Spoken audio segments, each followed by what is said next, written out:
예, 윤석열 전 총장은 지도자는 수단과 방법을 가리지 않아야 된다라고 이야기했습니다. 여러분들도 다 아시겠지만 민주주의 그리고 헌법의 가치는 수단과 방법을 가려야 된다는 것입니다.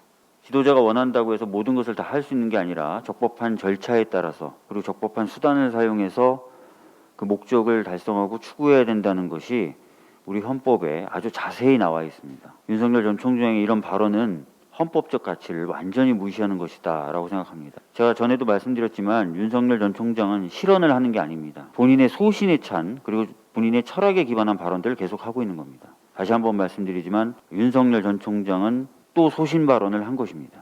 그런데 이런 소신은 현대의 민주주의 국가에는 전혀 어울리지 않는 것입니다. 윤석열 후보가 후보직을 내려놓을 것을 강력하게 요구합니다. 고발사주, 선거개입, 국기문란 녹취록이 공개됐는데도 윤석열 전 총장은 여전히 모르쇠로만, 김웅 의원은 여전히 거짓말로만 일관하고 있습니다. 녹취록과 관련해 언론을 통해 알려진 내용 외에 두 가지 수사 포인트가 있어서 말씀드리도록 하겠습니다. 공수처가 반드시 수사해야 할 내용입니다. 첫째입니다. 첫 번째 통화하고 두 번째 통화 사이에, 그러니까 10시 10분경부터 4시 25분경까지 약 6시간 동안 김웅 의원이 누구와 무슨 대화를 나눴는지를 밝혀야 합니다. 조성은 씨와 첫 통화 내용을 바탕으로 누군가와 상의한 흔적이 역력하기 때문입니다. 김 의원은 두 번째 통화에서 첫 번째 통화와 달리 고발을 매우 서두르는 모습을 보입니다. 급하다고 빨리 하는 게 좋을 것 같다고 연신 강조합니다. 고발의 구체적인 방안까지도 전부 가이드하며 고발만 하면 나머지는 다 얘기가 된 것처럼 봅니다. 2020년 4월 3일은 금요일인데 당일 이동재 기자가 양심선언을 할 테니 이걸 키워서 최대한 빨리 월요일에 바로 고발을 하자고 합니다.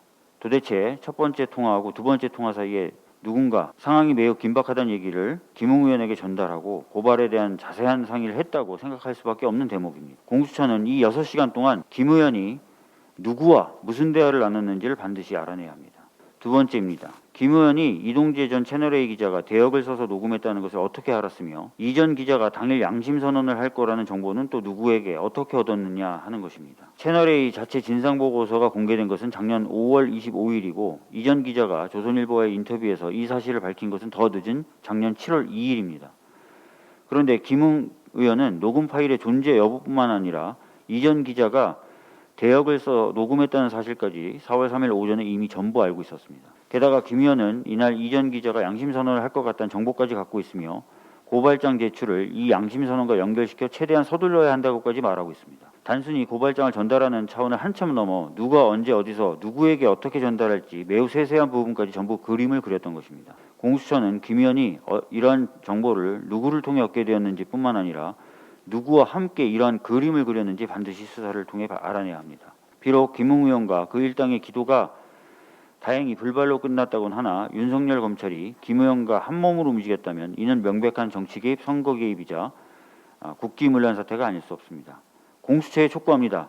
이렇게 명백한 증거가 있음에도 불구하고 시간을 끄는 것은 직무유기가 될 수 있습니다. 소환 일정을 잡는다고 허송세월 할 때가 아닙니다. 소환을 통보하고 안 되면 체포라도 해야 합니다. 지금 이 순간에도 김 의원 일당이 또 어디에 모여서 법적 지식을 총동원해 법망을 빠져나갈 방법을 강구하고 있을지 모릅니다. 또 어떤 거짓말을 만들어내고 있을지 모릅니다. 공수처장님 빨리 움직여야 합니다. 이러다가 법꾸라지들은 다 빠져나가게 됩니다.